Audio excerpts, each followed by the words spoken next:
अब लखनऊ में पुलिस की जानिब से एहतजाजी खवातीन का खाना पानी, बिस्तर और दीगर सामान की जब्ती के बाद सिख समाज के लोग एहतजाजियों के दरमियान पहुंचे और उनके खाने पीने का सामान फराहम किया। एहतजाजियों के मुताबिक पुलिस ने एहतजाज के मकाम पर सभी स्ट्रीट लाइट बंद कर दी हैं, बिजली की फराहमी रोक दी है।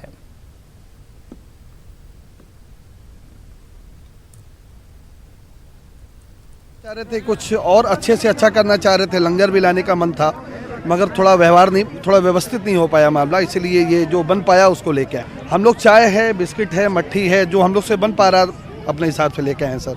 और ये मकसद हम लोगों का ये है कि मैं तो आपके चैनल के माध्यम से पूरे देश को ये बताना चाह रहा हूँ कि सारे देश को इस मामले में जो ये वर्तमान स्थिति, इस समय महंगाई, लोग परेशान हैं रोज़गार से, अपने लोगों के पास रोज़गार नहीं है, महंगाई चरम सीमा पे पहुंची हुई है।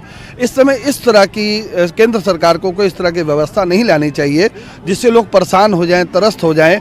मैं सभी हिंदू भाई, मुस्लिम, जितने देश के भाषाएं बोलने वाले सभी से निवेदन करूंगा आपके चैनल के माध्यम से कि वो अपने जहाँ ज़िले में इस तरह के प्रोटेस्ट हो रहे वहाँ पे जाके शामिल हों, अपने जितना उनका दम हो, जो भी वो कर सकते हैं उनकी सेवा में या उपस्थित होकर इस तरह के करें। और केंद्र सरकार भी इसमें जागे और इस तरह से लोग जो यहाँ घर छोड़ के, अपने छोटे छोटे बच्चों को छोड़ के, हमारी माताएं बहनें इस तरह बैठी हुई हैं पूरे देश के भीतर, ये सरकार को भी इसमें आगे आके इस तरह का कानून को पूरी तरह से देश से बाहर कर देना चाहिए। चालान काट रहे हैं, गाड़ियों का चालान काट रहे हैं, खड़ी हैं 2 दिन से गाड़ियाँ, उसके चालान काट रहे हैं। यहाँ पर हम लोगों का जो व्यवस्था का सामान यहाँ पे बैठी औरतों को चाहिए, जो आया वो हम पुलिस ने ले लिया, जब्त कर लिया, फौरन अपनी गाड़ी में रख लिया और लाइट बंद कर देते हैं। हर इंसान को अपनी आज़ादी मांगने का हक है।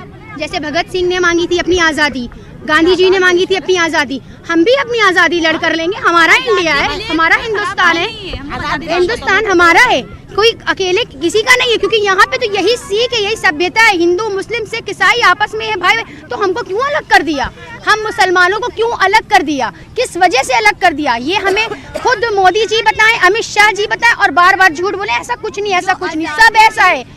जी, हम सीए के खिलाफ हैं और एनआरसी जो आने वाला उसके भी खिलाफ है, क्योंकि सीए जो एक्ट है ये हमारा कॉन्स्टिट्यूशन को पूरी तरह वॉयलेट करता है। हमारा कॉन्स्टिट्यूशन कहता है कि India is a secular nation और यहाँ पे कोई भी लॉ हमारा धर्म के आधार पे नहीं हो सकता, on the basis of caste, culture और रिलीजन। और ये सीए एक्ट में साफ साफ आप 6 रिलीजन को मतलब ले रहे हैं और एक रिलीजन को एक्सक्लूड कर रहे हैं। ऐसा क्यों? ये सेकुलर नेशन है, आप सबको लीजिए। आप माइनॉरिटीज़ को ले रहे हैं, दूसरी कंट्रीज़ को, तो सारे माइनॉरिटीज़ को लीजिए। और भी माइनॉरिटीज़ है कंट्रीज, दूसरी कंट्रीज़ में जिनको आप दे सकते हैं, लेकिन नहीं, आपने सिर्फ 6 कम्युनिटी को कर दिया स्पेसिफिकली कि इन्हीं को लेंगे, मुस्लिम्स को उसमें एक्सक्लूड कर दिया आपने। फिर आप एनआरसी लाने की बात कर रहे हैं। अमित शाह जी जो हर अपने स्पीचेस में कह रहे हैं, मोदी जी तो झूठ बोल रहे हैं जो रामलीला मैदान में कि हमने एनआरसी पे बात नहीं की। अमित शाह जी जो पार्लियामेंट में झूठ बोल रहे हैं क्या कि वो रामलीला मैदान में? आप ये खुद डिसाइड करें कि झूठ कौन बोल रहा है।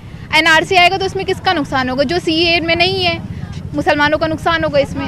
हम तब तक यहाँ से नहीं हटेंगे जब तक ये लोग अपनी जो एनआरसी और सीए ला रहे हैं कानून, जब तक यहाँ से हटाएंगे हम, तब तक यहाँ से नहीं हटेंगे।